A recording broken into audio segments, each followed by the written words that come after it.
ГСП онлайн. Городские новости сейчас.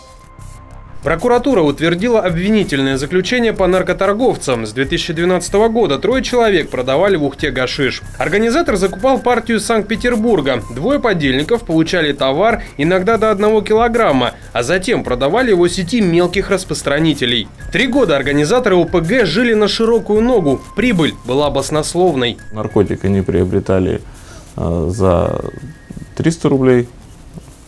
С учетом доставки до города Ухты курьером, как-то таким образом. Но пока это дело выделено в отдельное производство, пока тоже проводятся мероприятия по выяснению всех этих каналов сбыта здесь, как сюда наркотики поступали. То есть наркотик приобретался за 300 рублей за разовую дозу, здесь сбыт происходил за 1000 рублей.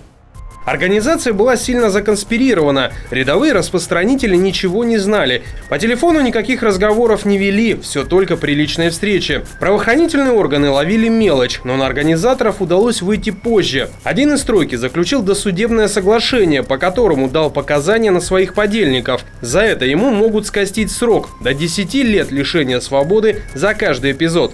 2 другим обвиняемым может грозить до 20 лет лишения свободы за каждый эпизод.